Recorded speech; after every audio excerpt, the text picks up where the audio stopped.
নমস্কার বন্ধুরা, ভাবুন তো হঠাৎ সোশ্যাল মিডিয়ার খবর এলো কোনো বড় যুদ্ধের কারণে গ্লোবাল ইকোনমিক ধ্বংস হতে চলেছে আর কাল সকালে শেয়ার বাজারে ক্র্যাশ করবে।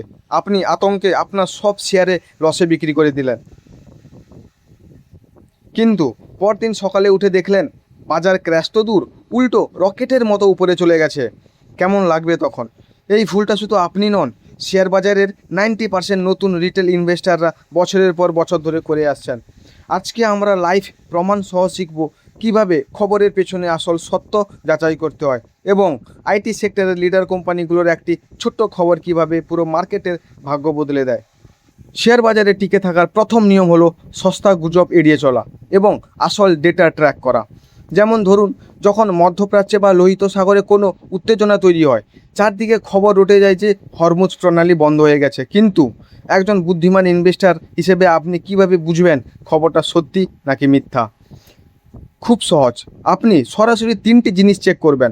এক হচ্ছে আন্তর্জাতিক গণমাধ্যম, যেমন রয়টার্স বা ব্লুমবার্গে মার্কিন প্রেসিডেন্ট বা গ্লোবাল লিডারদের কোনো অফিসিয়াল বয়ান দিচ্ছে কিনা। 2 হচ্ছে আন্তর্জাতিক বাজারের ক্রুড অয়েল এবং অপরিশোধিত তেলের দাম হুট করে $100 পার হয়েছে কিনা। 3 হচ্ছে ভারতের মার্কেটের ক্ষেত্রে গিফট নিফটি বড় কোনো গ্যাপ ডাউন বা ধসের ইঙ্গিত দিচ্ছে কিনা। যদি দেখেন এই 3টি জিনিস স্বাভাবিক আছে, তবে বুঝবেন সোশ্যাল মিডিয়ার সেই খবরটি কেবল আতঙ্ক ছড়ানোর জন্য তৈরি করা একটি ভুয়া খবর বা গুজব। 10 বছর পরেও এই নিয়মটি একই থাকবে। এবার আসি দ্বিতীয় পয়েন্টে, কোনো একটি নির্দিষ্ট কোম্পানির খবর কিভাবে পুরো সেক্টরকে চাঙ্গা করে। একে স্টক মার্কেটের ভাষায় বলে সেক্টরাল ট্রেন্ডস। ধরে নিন, ভারতের আইটি খাতের সবচেয়ে বড় কোম্পানি টিসিএস একটি বড় কোয়ার্টারলি রেজাল্ট দিল এবং ঘোষণা করলো যে তারা ভবিষ্যতের জন্য প্রায় 9000 AI ইঞ্জিনিয়ার নিয়োগ করতে চলেছে। এখন প্রশ্ন হলো, খবর তো টিসিএসের, তাহলে ইনফোসিস বা উইপ্রো শেয়ার কেন উপরে যাবে? এরও কারণ আছে। এর 3টি কারণ আছে। এক হচ্ছে প্রথমত গ্লোবাল সেন্টিমেন্ট।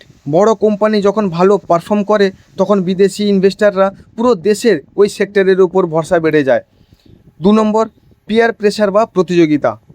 টিসিএস যখন AI নিয়ে এত বড় চাল চালছে, তখন মার্কেট নিশ্চিত জানে যে ইনফোসিসও বসে থাকবে না, তারাও বড় কিছু করবে। এই প্রত্যাশাতেই ইনফোসিসের শেয়ারেও মানুষ কেনাকাটা শুরু করে। তৃতীয়ত শর্ট কাভারিং। যারা ভাবছিল আইটি সেক্টর মন্দায় পড়বে, তারা যখন লিডার কোম্পানির এমন দুর্দান্ত রূপ দেখে, তখন নিজেদের লস বাঁচাতে তাড়াতাড়ি করে শেয়ার কিনতে শুরু করবে। তাহলে আজকের ভিডিও থেকে আমরা 10 বছর পরের জন্য কি শিক্ষা নিলাম? এক হচ্ছে খবরের চমকপ্রদ থাম্বনেল দেখে প্যানিক সেলিং করবেন না। মানি কন্ট্রোল বা সঠিক বিজনেস চ্যানেলে গিয়ে আগে লাইভ ডেটা ভেরিফাই করুন।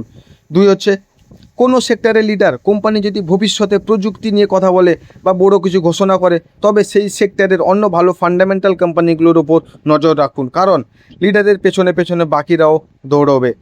ভিডিওটি ভালো লাগলে একটা লাইক করুন, আর আপনি কি কখনো গুজবের চক্করে পড়ে লসে শেয়ার বিক্রি করেছেন? কমেন্ট করে অবশ্যই জানান। দেখা হচ্ছে পরের ভিডিওতে। ততক্ষণ পর্যন্ত নিয়ম মেনে ট্রেডিং করুন। Happy trading.